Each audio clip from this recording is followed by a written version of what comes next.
Hello students, કેમ છો? પાછલા વિડીયોમાં આપણે યાંત્રિક ઉર્જા વિશે વાતો કરી હતી. તો યાંત્રિક ઉર્જા શું છે? તો ઘટી ઉર્જા અને સ્થિતિ ઉર્જાનો સરવાળો તે યાંત્રિક ઉર્જા થતું હતું. તો હવે એ શું થઈ જાય કે પદાર્થની સ્થિતિના આધારે આપણે ઉર્જાનું વર્ગીકરણ કરતા હતા. બરાબર? જો પદાર્થ ઘટીમાં હોય તો શું થશે કે આપણને ઘટી ઉર્જા મળે. જો પદાર્થ સ્થિર હોય તો પદાર્થની સ્થિતિ ઉર્જા હોય, મતલબ કે પદાર્થની પોતાની જમીનથી કોઈ ઊંચાઈ પર હોય, બરાબર, તો તેની સ્થિતિ ઉર્જા મળતી હતી. તેના વિશે આપણે પાછલા વિડીયોમાં જોયું હતું. આજે આપણે જે જોવાના છે તે શું છે કે ઉર્જાના વિવિધ સ્વરૂપો વિશે જોવાના છે. તો વિવિધ સ્વરૂપો કયા છે? તો ઉષ્મા ઉર્જા, રાસાયણિક ઉર્જા, બરાબર, વિદ્યુત ઉર્જા, દળ ઉર્જા એ કોઈ ઉર્જા નથી. બરાબર, દળ અને ઉર્જાનો સંબંધ કયો છે તે જોવાનું છે, અને ન્યુક્લિયર ઉર્જા. બરાબર, તો હવે આપણે જે વાતો કરવાની છે તે શરૂઆત આપણે ઉષ્મા ઉર્જાથી કરીએ. તો ઉષ્મા ઉર્જા, મિત્રો, ઉષ્મા એટલે તમે સમજી ગયા હશો કે ગરમી. બરાબર, તો તમે જુઓ તો કોઈ વસ્તુને આપણે આગ લગાવીએ ત્યારે પણ ગરમી ઉત્પન્ન થતી હોય તો ત્યાં આપણને ગરમી મળતી હોય છે, તે ઉષ્મા ઉર્જા જ છે. બરાબર, પછી આપણે જોઈએ તો શું થાય છે કે આપણે યાંત્રિક ઉર્જાના સંદર્ભમાં જો ઉષ્માની વાત કરીએ તો શું થશે કે આ કોઈ સપાટી છે, તો આ સપાટી ખરબચડી હશે, એના ઉપર ધારો કે કોઈ બ્લોક, કોઈ જાતનું વસ્તુ, એને કોઈ એક દિશામાં ખસેડવામાં આવે તો શું થશે કે આ બ્લોકની સપાટી અને ખરબચડી સપાટી વચ્ચે શું થશે? ઘર્ષણ થશે. તો આ ઘર્ષણ થઈને શું થશે કે આ જે પદાર્થ છે તે અને આ સપાટી બંને વચ્ચે ઘર્ષણ થઈને શું થશે? તો ઉષ્મા ઉત્પન્ન થતી હોય છે. બરાબર, તો આ જે ઉષ્મા છે તે શું થાય છે કે ઘર્ષણના લીધે પણ થાય. હવે જે ઘર્ષણ છે તે કેવું છે? તો અસંરક્ષી બળ છે. તો અસંરક્ષી બળ છે એનો મતલબ શું થશે કે જ્યારે કોઈ પદાર્થ વચ્ચે ઘર્ષણ અનુભવાતું હશે તો ત્યારે પદાર્થની જે યાંત્રિક ઉર્જા લેવામાં આવે છે, તો યાંત્રિક ઉર્જા ત્યારે શું થતી હોય છે?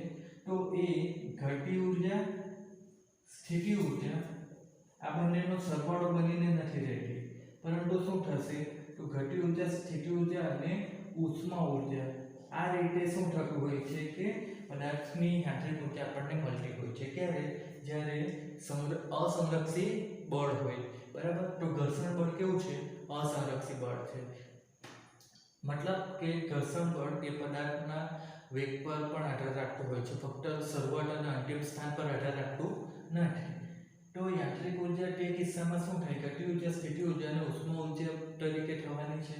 તો હવે ઉષ્મા ઉર્જા એ શું થવાનું છે એકચ્યુઅલી? તો જ્યારે પદાર્થ ઘર્ષણ અનુભવે ત્યારે શું થાય છે કે ઘર્ષણના લીધે ઉષ્મા ઉત્પન્ન થતી હોય છે. એ વસ્તુ આપણે જોઈ હશે. શિયાળામાં આપણને ઠંડી લાગે તો શું થાય? આપણે હાથને આ રીતે ઘસીને ગરમી ઉત્પન્ન કરતા હોઈએ છીએ.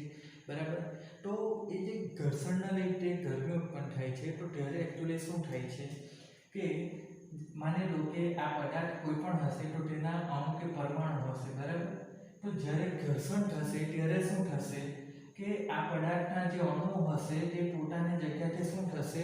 ખૂબ વધુ ઝડપથી ગતિ કરતા થઈ જાય. તો આ અણુ કે પરમાણુ જે હશે, અણુ, પરમાણુ, તે ગતિમાં આવવાના. બરાબર, તો તે ગતિમાં આવશે તો તેમની શું થશે? ગતિ ઉર્જા મળવાની. તો આ પદાર્થના અણુ કે પરમાણુની જે ગતિ ઉર્જા હશે, બરાબર, તે ગતિ ઉર્જા આપણને જે મળવાની તે શું થશે કે જ્યારે ઘર્ષણ થાય ત્યારે વધી જવાની છે. અત્યારે તમે જુઓ તો આની અંદરના અણુ કે પરમાણુ હશે તે શું થશે? સ્થિર તો નહીં રહે, તે થોડા આમ તેમ હલનચલન કરતા જ રહે. પરંતુ જ્યારે પદાર્થ ઘર્ષણ કરશે ત્યારે શું થશે કે જે એના મૂળભૂત કણો, એટલે કે આપણે અણુ કે પરમાણુ, તે શું થશે? ખૂબ વધુ ઝડપથી ગતિ કરશે. હવે એક ગતિ કરે તો શું થશે કે અણુ કે પરમાણુની કંઈક ગતિ ઉર્જા આવવાની છે, અને આ જે ગતિ ઉર્જા છે તે શું થશે? તો આ જે તે પદાર્થની આંતરિક ઉર્જા થશે. અને જ્યારે ઉષ્મા ઉર્જા વધે છે એમ કહેવામાં આવે, એનો મતલબ શું થશે કે આ જે કોઈ પણ પદાર્થ હશે તેના શું થશે? આંતરિક ઉર્જા વધતી હોય છે. તો આ મિત્રો ઉષ્મા ઉર્જા વિશે વાતો હતી. હવે એના માટે તમને બુકમાં એક વસ્તુ પણ આપેલી હતી કે જ્યારે કોઈ 1 કિલો જેટલું પાણી તે 10 ડિગ્રી જેટલું થવાનું, ઠંડુ પડે તો ત્યારે 42,000 જૂલ જેટલી ઉષ્મા ઉર્જા મુક્ત કરતું હોય છે. તો આ એટલા માટે કહ્યું છે કે તમને એમસીક્યુમાં પૂછાઈ શકે, બરાબર, એટલા માટે.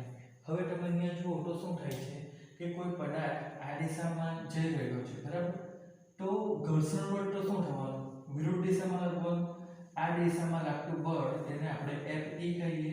તો અહીંયા શું થશે, કાર્ય કેટલું થવાનું, તો આપણે બાહ્ય બળ વડે થતું કાર્ય Fe ગુણ્યા B થવાનું.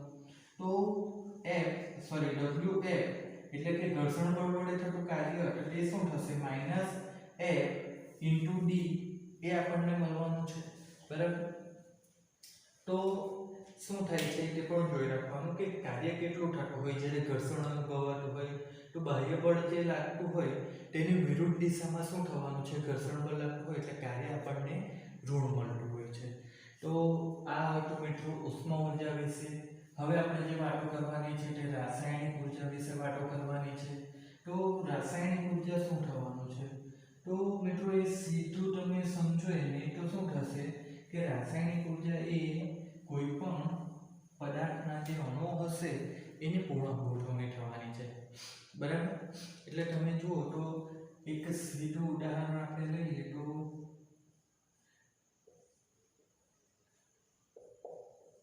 આ પ્રક્રિયા હશે, બરાબર. તો આ પ્રક્રિયાના પરિણામે આપણને શું મળવાનું છે, તો અહીંયા તમે જોશો તો શું થશે કે જે બેન્ઝીન રિંગ છે તે એમ જ રહી જશે અને હાઇડ્રોજન છે તો તે શું થશે, HCl બની જવાનું આ રીતે, બરાબર. હવે આ એક પ્રક્રિયા ફક્ત સમજવા માટે છે, બરાબર. અહીંયા એને બેલેન્સ મેં નથી કરી, પણ સમજો કે શું થાય છે કે જે હાઇડ્રોજન પરમાણુ શરૂઆતમાં અહીંયા હતો તે પછી શું થાય છે, Cl જોડે જોડાઈ જતો છે. તો આ પ્રક્રિયામાં શું થયું કે જે અણુ પરમાણુ હતો હાઇડ્રોજન તે શું થયું છે કે એની પૂર્ણ ગોઠવણી થઈને Cl જોડે જોડાઈ જતો છે. તો જે પણ રાસાયણિક પ્રક્રિયા છે તે શું થાય છે કે બધી રાસાયણિક પ્રક્રિયા આ રીતે થતી હોય છે કે જેમાં અણુઓની શું થતી હોય, પૂર્ણ ગોઠવણી થતી હોય. તો આના પરિણામે શું થતું હોય છે કે ત્યાં ઉર્જા મુક્ત થતી હોય અથવા કોઈ પ્રક્રિયામાં ઉર્જા શોષાતી પણ હોય છે. તો ત્યારે જે આપણને ઉર્જા મળવાની છે તે જ ઉર્જા શું છે, રાસાયણિક ઉર્જા છે. અથવા તમે આને એમ પણ કહી શકો કે અહીંયા તમે જુઓ તો આ Cl2 છે, બરાબર. તો એ Cl2 શું હશે કે Cl ના બે પરમાણુ જોડાયેલા હશે. તો હવે તમે જુઓ અહીંયા શું થયું, HCl બની ગયું. એનો મતલબ શું થયું કે અહીંયાથી આ જે બંધ હતો તે શું થયું, તૂટી ગયો, બરાબર. એટલે હવે આ બે બંધની જે બંધન ઉર્જા હતી તેને તોડવાથી આપણને શું થશે, અહીંયા HCl મળવાનું. તો આ બે બંધ જે છે, બરાબર, અહીંયા એક બંધ છે જે બે Cl પરમાણુને જોડે રાખેલા છે. તો એ બંધને તોડવા માટેની જે બંધન ઉર્જા હશે તે શું થશે કે તેટલી ઉર્જા મુક્ત થવાની તો જ અહીંયા શું થશે, Cl ના પરમાણુ તૂટી જશે અને HCl બનશે, જ્યાં H શું થશે, અહીંયાથી મળવાનું. તો અહીંયા પણ શું થશે કે આ રીતે અહીંયાનો કોઈ પરમાણુ કાર્બન અને આ H વચ્ચેનો કોઈ બંધ હશે. તો એ બંધ તૂટે ત્યારે જ શું થશે કે આ હાઇડ્રોજન અહીંયાથી મુક્ત થશે. Cl વચ્ચેનો બંધ તૂટે ત્યારે જ અહીંયાથી Cl મુક્ત થશે અને પરિણામે હાઇડ્રોજન અને ક્લોરીન એકબીજા સાથે જોડાવાના છે. તો શું થાય છે કે જ્યારે રાસાયણિક પ્રક્રિયા થાય ત્યારે આવી બંધન ઉર્જા જે શું થતી હોય છે, મુક્ત થઈને આપણને શું થશે કે કંઈક ઉર્જા મળવાની, તો તે રાસાયણિક ઉર્જા થવાની છે. હવે રાસાયણિક ઉર્જામાં શું થશે, બે વસ્તુ થઈ શકે. જો કે એક પ્રક્રિયામાં શું હશે, x + y હોય તો એ પ્રક્રિયાના પરિણામે શું થાય કે આપણને કોઈ z નિપજ મળે અને ઉર્જા મુક્ત થતી હોય. બીજું x + y હોય અને શું થાય કે એ પ્રક્રિયાને ઉષ્મા આપે ત્યારે આપણને કંઈક z મળે. તો બે પ્રકારની પ્રક્રિયા થઈ ગઈ, બરાબર. એકમાં શું થાય છે કે ઉર્જા મુક્ત થતી હોય છે અને એકમાં ઉર્જા આપવા પડતી હોય છે પ્રક્રિયા કરાવવા માટે, બરાબર. તો અહીંયા પ્રક્રિયામાં કરાવવા માટે આપણે ઉષ્મા આપવા પડે. તો એ પ્રક્રિયા કેવી થઈ ગઈ કે ઉષ્મા શોષક થઈ ગઈ અને અહીંયા પ્રક્રિયામાં ઉષ્મા મુક્ત થતી છે. તો ઉષ્મા ક્ષેપક અને શોષક, બરાબર. તો આ રીતની બે પ્રક્રિયાઓ શેમાં થતી હોય છે, રાસાયણિક ઉર્જામાં થતી હોય છે. હવે અહીંયા તમને એક બીજું વસ્તુ આપેલું છે યાદ રાખવા માટેનું કે 1 kg કોલસો હોય બરાબર, તો તેને તમે સળગાવો તો ત્યારે પણ શું થવાનું કે કોલસો સળગે એટલે એક જાતની રાસાયણિક પ્રક્રિયા જ છે બરાબર. શું થતું હોય છે કે કોલસો કાર્બન હોય તે વાતાવરણના ઓક્સિજન સાથે મળીને પ્રક્રિયા કરતો હોય, તો એ રાસાયણિક પ્રક્રિયા દરમિયાન શું થવાનું છે કે 3 × 10⁻⁷ જૂલ જેટલી ઉર્જા મુક્ત થતી હોય છે બરાબર. તો આ બીજી એક વસ્તુ યાદ રાખવાની છે. પાછલામાં આપણે ઉષ્માવાળામાં શું જોયું કે 1 kg પાણી 10 ડિગ્રી ઠંડુ પડે ત્યારે 42,000 જૂલ જેટલી ઉર્જા મુક્ત થતી હતી. અહીંયા શું થાય છે કે 1 કિલો કોલસાને સળગાવવામાં આવે ત્યારે 3 × 10⁷ જૂલ જેટલી ઉર્જા મુક્ત થતી છે. આ હતી રાસાયણિક પ્રક્રિયા. ત્યાર પછી આપણે વાતો કરવાની છે તે વિદ્યુત વિશે વાતો કરવાની છે. વિદ્યુત વિશે તો વિદ્યુત મિત્રો આપણે બધા જાણીએ છીએ કે પહેલા શું હતું કે ફક્ત હવા પાણી અને ખોરાક માણસ માટે જરૂરી હતો, પરંતુ આજનો સમય એવો છે કે હવા પાણી ખોરાકની સાથે વીજળી પણ બહુ જરૂરી બની ગઈ છે. અને અત્યારથી નહીં, મેં માનું છું કે 10 વર્ષથી ઘણી જરૂરી બની ગઈ છે. એ પહેલાં જરૂરી હતી પણ નહીં હોય તો ચલાવી લેતા, પરંતુ હવે લાઇટ વગર કોઈ જગ્યાએ ચાલે એવું નથી બરાબર. તો વિદ્યુત કેટલું જરૂરી છે તે સમજી ગયા આપણે. હવે તમે જુઓ તો અત્યારે તમે મોબાઈલ પર જોઈ રહ્યા છો તો ટિફન શાના લીધે? મોબાઈલ તો ખરો જ, પરંતુ મોબાઈલ ચાર્જ ના હોય તો, મોબાઈલમાં બેટરી જ ના હોય તો તમે મોબાઈલ ચાલુ કરી શકવાના નહીં, કરી શકો ને. તો મોબાઈલ ચાર્જ કેવી રીતે કરો? તો વિદ્યુત વડે જ કરવાના છે. હવે તમારે અહીંયા આના વિશે વિદ્યુતની વાતો કરીએ તો વિદ્યુતનો જે પાવર હોય છે તે શું હોય છે? વિદ્યુત સ્થિતિમાન ગુણ્યા વીજભાર વડે આપણને મળતો હોય છે બરાબર. હવે એના વિશે તમે આગલા એટલે કે ધોરણ 12માં તમારો જે સિલેબસ આવવાનો છે તે મોસ્ટ ઓફ શું છે કે વિદ્યુત પર જ આવવાનો છે બરાબર. તો ત્યાં તમે વિદ્યુત ઉર્જા વિશે ડિટેલમાં ભણવાના જ છો. પણ અહીંયા એક વસ્તુ યાદ રાખવાની છે કે ઇન્ડિયામાં એક ફેમિલી 200 જૂલ જેટલી ઉર્જા ડેલી વાપરતું હોય છે બરાબર. તો એ વિદ્યુત ઉર્જા વિશે આપણને આપેલું છે.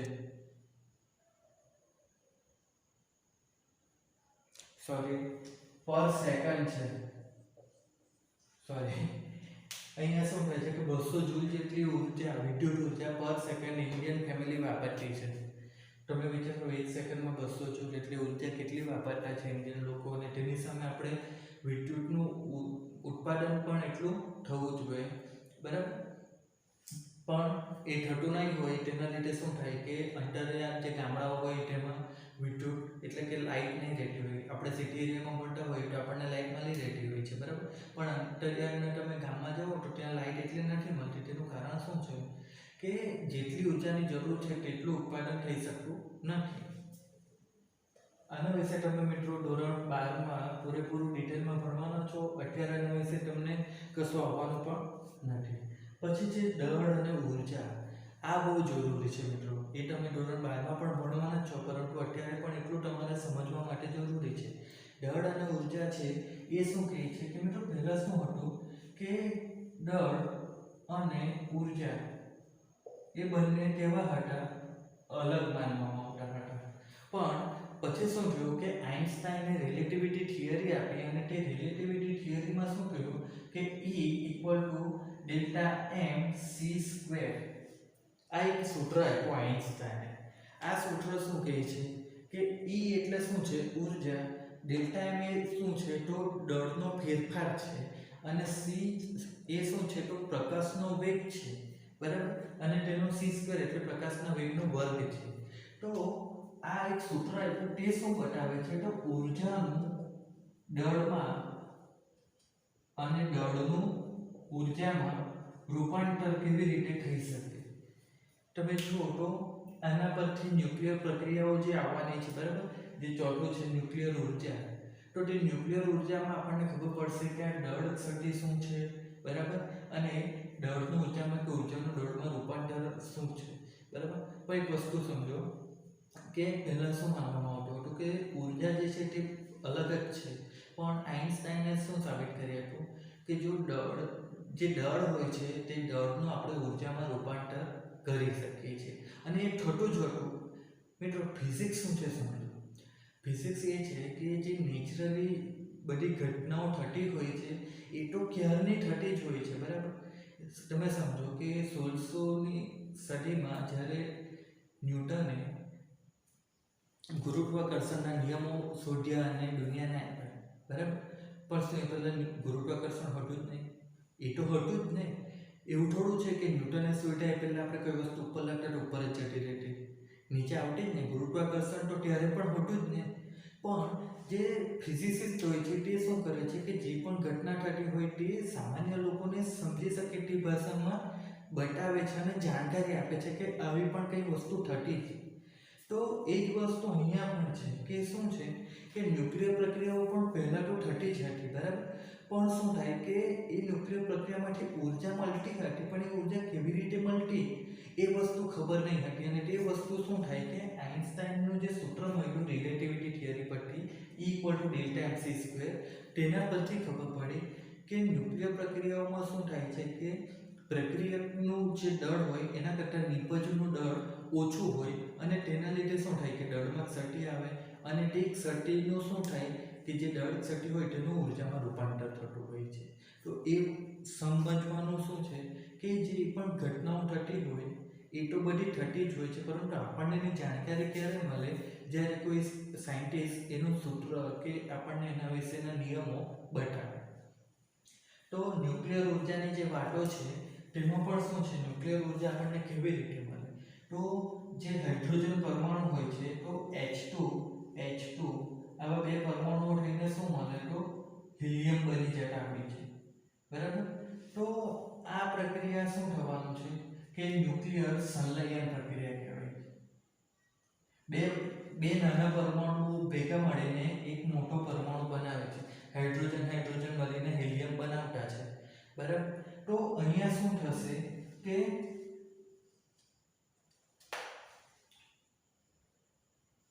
હાઇડ્રોજનનું દળ તેના બરાબર હિલિયમનું દળ આ વસ્તુ નથી થતી, પરંતુ શું થાય છે પ્લસ Δm. આ રીતે આપણે શું કરવા પડે, કંઈક દળ સટી રહી જાય છે. શું તે બતાવે કે અહીંયા તમે Δm જે આવ્યું તે દળ સટી બતાવે. તો તમે જુઓ તો ન્યુક્લિયર સંલયન પ્રક્રિયા શું છે, બે નાના અણુઓ મળીને એક મોટો અણુ બનાવે તો શું થાય છે કે નાના અણુનું કુલ દળ હોય તેટલું મોટા અણુનું દળ નથી થતું, પરંતુ શું થાય છે કે પ્લસ કંઈક આપણે ઉમેરતા છે, બરાબર.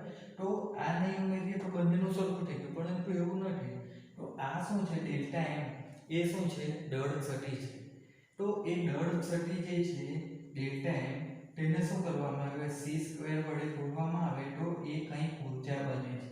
તો આ જે પ્રક્રિયા છે તેમાં પણ શું થાય છે પ્લસ ઉર્જા આ રીતે લખવામાં આવે. તો આ જે પ્રક્રિયા છે તેમાં શું થાય છે કે બે નાના અણુ મળીને એક મોટો અણુ તો બનાવે, પરંતુ તેની સાથે ખૂબ પ્રમાણમાં ઉર્જા પણ ઉત્પન્ન કરતા હોય છે. તો આ જે સિદ્ધાંત છે હાઇડ્રોજન બોમ્બનો છે. હવે એ જ રીતે તમે જુઓ તો શું થશે કે જે યુરેનિયમ હોય છે, બરાબર, તેમાં પણ જે ખૂબ ઉપયોગી છે તે કયું છે તો યુરેનિયમ 92-235, બરાબર. તો એ શું કરે છે x અને y. અહીંયા મિત્રો x અને y એટલા માટે લખ્યા કે કોઈ પણ એમાંથી શું થશે કે એક મોટો પરમાણુ છે 92 નો પરમાણુ ક્રમાંક ખૂબ મોટો છે, તો એ તૂટીને બે નાના અણુઓ બનાવતો છે. હવે કોઈ પણ બનાવી શકે, જરૂરી નથી, ફિક્સ પણ નથી, બરાબર. એટલે x અને y લખ્યા છે. તો શું થશે કે x અને y તો બનાવે, પરંતુ યુરેનિયમનું દળ તે શું થશે તો x લખવાનું છે x + y નું દળ વત્તા Δm આ રીતે મળવાનું છે. તો શું થાય છે કે x + y નું દળ તે શું થાય છે કે યુરેનિયમના દળ જેટલું નહીં હોય, પરંતુ કંઈક શું થાય છે કે એમાં ઉમેરવા પડે, બરાબર. તો એ યુરેનિયમના દળ જેટલું મળે. તો શું થાય છે કે જે વધારેનું દળ હોય તે શું થાય છે ઉર્જામાં રૂપાંતરિત થતું હોય. એટલે જે આ પ્રક્રિયા હોય તેમાં પણ શું થાય છે કે વત્તા ઉર્જા લખવામાં આવે. હવે તમે અહીંયા જોશો તો શું થશે કે આ એક મોટો પરમાણુ છે તેમાંથી બે નાના પરમાણુ બન્યા, તો શું થયું કે વિખંડન થયું. તો આ જે પ્રક્રિયા હશે તેને ન્યુક્લિયર વિખંડન પ્રક્રિયા કહેવાય. તેમાં પણ શું થાય છે કે આપણને ખૂબ મોટા પ્રમાણમાં ઉર્જા મળવાની છે, બરાબર. તો આ બંને પ્રક્રિયાઓ શું છે, એક ન્યુક્લિયર, આ જે છે તે ન્યુક્લિયર બોમ્બ માટેની છે, આ જે છે તે હાઇડ્રોજન બોમ્બ માટેની છે. બંનેનો સિદ્ધાંત શું છે, તો જે દળ ક્ષતિ આવે છે તે દળ ક્ષતિ શું થાય છે, ઉર્જામાં રૂપાંતરિત થાય અને તેના પરિણામે આપણને વિશાળ પ્રમાણમાં ઉર્જા મળવાની છે. હવે વિશાળ પ્રમાણમાં કેવી રીતે, તો તમે માની લો કે કોઈ 0.1 અથવા તમે માની લો કે અહીંયા તમે જુઓ તો 1 ગ્રામ જેટલી આપણને શું થવાનું છે કે દળ ક્ષતિ મળવાની છે. અહીંયા ડેલ્ટા એમ ફક્ત 1 ગ્રામ આપણે લઈએ છીએ, તો 1 ગ્રામ દળ ક્ષતિ આપણને મળે તો તેને આપણે શું કરવા પડે, 3 × 10⁸ અને તેનો સ્ક્વેર, પ્રકાશનો જે વેગ છે તેની સાથે આપણે એને ગુણતા છે. તો આ શું થશે, 1 ગ્રામ છે તો 10⁻³ × 9 × 10⁻16. તો આપણને જવાબ શું મળવાનો, 9 × 10⁻13 જૂલ. હવે તમે જોઈ લો કેટલી મોટી ઉર્જા મળે. 1 ગ્રામ દળમાંથી શું થવાનું છે, 9 × 10⁻13 જૂલ જેટલી ઉર્જા મળે. એટલે તમે વિચારો કે અહીંયા જો દળ ક્ષતિ સતત વધારતા રહીએ તો આ ઉર્જા ક્યાં જાય. તો આ જે વસ્તુઓ છે કે ન્યુક્લિયર વિખંડન અને ન્યુક્લિયર સંલયન પ્રક્રિયામાં શું થાય છે કે ખૂબ નાની દળ ક્ષતિમાં પણ ખૂબ મોટી ઉર્જા મળતી હોય છે, બરાબર. હવે એના વિશે તમે ન્યુક્લિયર જે યુરેનિયમ છે તેના વિશે તમે સાંભળ્યું પણ હશે કે ઓસ્ટ્રેલિયા દેશ જે છે તે આપણને યુરેનિયમ નહીં આપવા માંગતો. તેનું કારણ શું છે કે યુરેનિયમનો ઉપયોગ કરીને આપણે વીજળી બનાવવાના હોય, પરંતુ ઘણા દેશો શું કરે છે, જેવા કે પાકિસ્તાન ન્યુક્લિયર બોમ્બ બનાવી રહી છે. તો એ ન્યુક્લિયર બોમ્બ શું કરે છે કે આ જે પ્રક્રિયા થતી છે, બરાબર, એ પ્રક્રિયા આવી જ હોય, પરંતુ તેને શું કરવામાં આવે કે અનિયંત્રિત કરવામાં આવે. તો અનિયંત્રિત રીતે કરવામાં આવે તો શું થશે કે આ જે ઉર્જા અહીંયા જે દળ ક્ષતિ છે તે તમે સમજી શકો કે દળ ક્ષતિ જે છે તે આ પ્રક્રિયા દરમિયાન 1 ગ્રામ એટલે રાખવામાં આવે તો શું થાય, તો પણ આટલી ઉર્જા મળે. હવે જો એ પ્રક્રિયા અનિયંત્રિત રીતે કરવામાં આવે તો અહીંયા જે દળ ક્ષતિ છે તે શું થાય, માની લો 1 ગ્રામની જગ્યાએ 100 ગ્રામ કરી નાખી તો હવે આ ઉર્જા ક્યાં જવાની, તમે વિચારો. તો એ અનિયંત્રિત રીતે પ્રક્રિયા થઈ ગઈ. તો એ અનિયંત્રિત રીતે પ્રક્રિયા થઈ ગઈ તે શું છે, ન્યુક્લિયર બોમ્બ છે, અને તેનાથી રેડિયેશન પણ ફેલાતું હોય છે. એટલે શું થાય છે કે ઘણા દેશો ન્યુક્લિયર બીજાને આપતા નથી. ન્યુક્લિયર એટલે કે યુરેનિયમ જેવા રેડિયોએક્ટિવ તત્વો, અને આના વિશે તમે ધોરણ 12માં ડિટેલમાં ભણવાના છો. તો આ મિત્રો ન્યુક્લિયર ઉર્જા વિશે વાતો હતી. હવે આપણે જે જોવાનું છે તે પાવર વિશે જોવાનું છે. આ બધી ઉર્જાની વાતો હતી. હવે આપણે જે જોવાનું છે તે પાવર વિશે જોવાનું છે, બરાબર. તો પાવર શું છે, પાવરની આપણે વાતો કરીએ તો ઘણીવાર કહેતા હોય છે કે તારા માટે બહુ પાવર ને.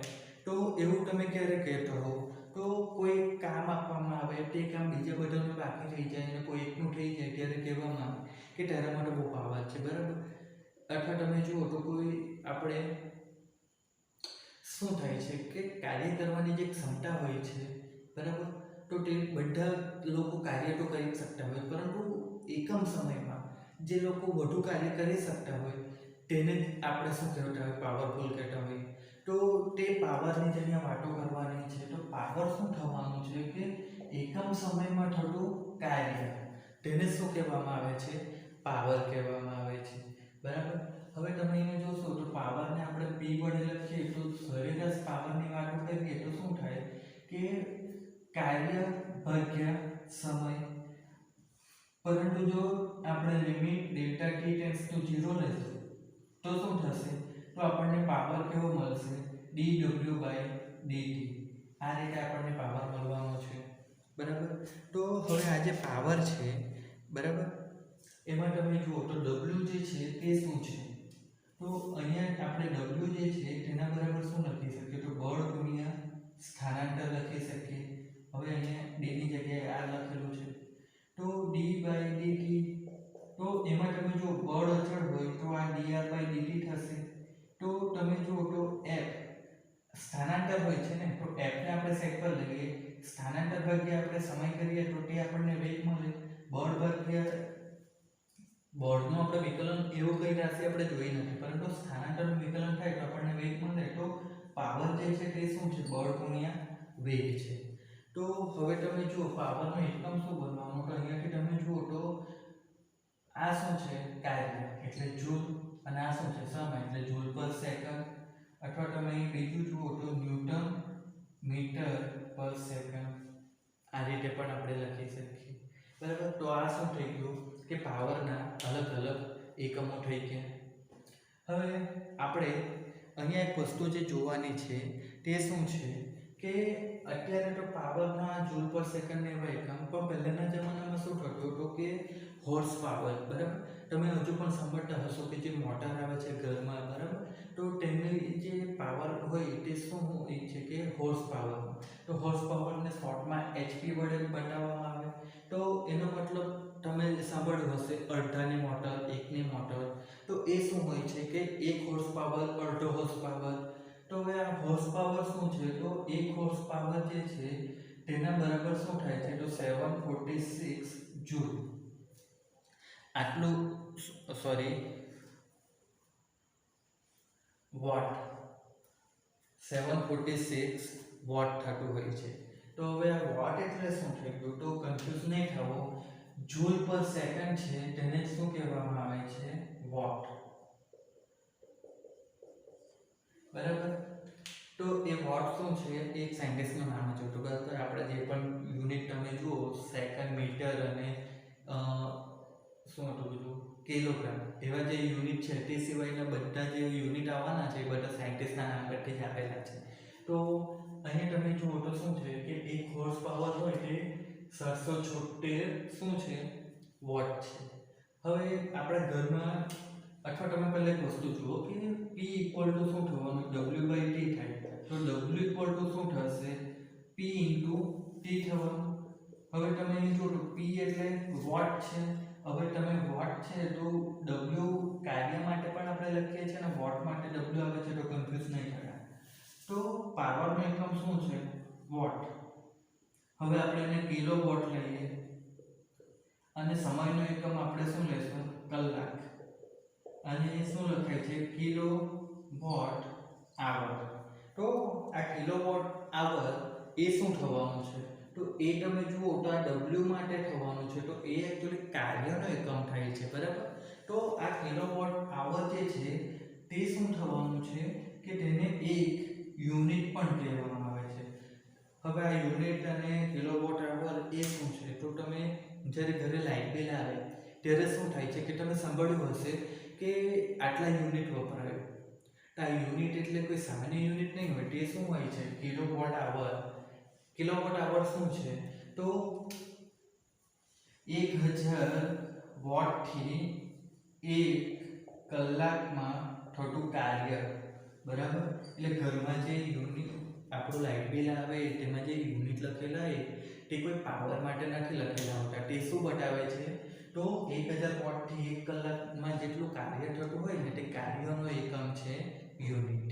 બરાબર હવે આપણે આના પરથી આ પાવર વિશે થઈ ગયું તો એના પરથી એક ઉદાહરણ કરવાના છે ઉદાહરણ શું છે 6.11 તેમાં શું છે કે 1800 કિલોગ્રામ દળ ધરાવતી લિફ્ટ ઉપર તરફ જઈ રહી છે બરાબર તો તેના પર નીચે તરફ ઘર્ષણ બળ લાગવાનું ઘર્ષણ બળ હંમેશા વિરુદ્ધ દિશામાં લાગે તો કેટલું છે 4000 ન્યૂટન જેટલું ઘર્ષણ બળ લાગે છે હવે આ ન્યૂટન તમારે શું કરવાનું છે કે અહીંયા જે લિફ્ટ છે તેને ઉપર તરફ જવામાં કેટલું પાવર જોઈએ તે શોધવાનું અને તે પાવરને હોર્સ પાવરમાં પણ મેળવવાનું છે તો તમે જુઓ કે લિફ્ટ ઉપર તરફ જઈ રહી છે તો નીચે તરફ એના પર લાગતા બળ કયા થવાનું તો ગુરુત્વાકર્ષણ બળ mg થવાનું અને ઘર્ષણ બળ કયું 4000 જે છે તો શું થશે કે નીચે તરફ લાગતું બળ કયું થવાનું mg + f તો m એટલે 1800 ગુણ્યા 10 અને આ 4000 એટલે ટોટલ આ 18000 વત્તા 4000 એટલે 22000 ન્યૂટન થવાનું તો પાવર એટલે આપણે જોયું હતું કે બળ ગુણ્યા વેગ તો બળ કેટલું છે તો 22000 અને વેગ શું છે તો લિફ્ટ જે છે તે ઉપર તરફ શું છે 2 મીટર પર સેકન્ડના વેગથી જઈ રહી છે બરાબર અહીંયા હું લખવાનું ભૂલી ગયો તો 2 મીટર પર સેકન્ડના વેગથી ઉપર તરફ જઈ રહી છે તો શું થશે કે પાવર જે છે તે શું થવાનું બળ ગુણ્યા વેગ એટલે 44000 વોટ થવાનું હવે આપણે જોયું કે 746 વોટ હોય ત્યારે 1 હોર્સ પાવર એટલે જે વોટ છે તેને આપણે 746 વડે ભાગીએ તો શું થશે લગભગ આપણને 59 જેટલું મળવાનું છે હોર્સ પાવર તો આજનો વિડીયો અહીંયા પૂરો કરીએ છીએ. આશા રાખું છું કે આપને સમજ પડી ગઈ હશે.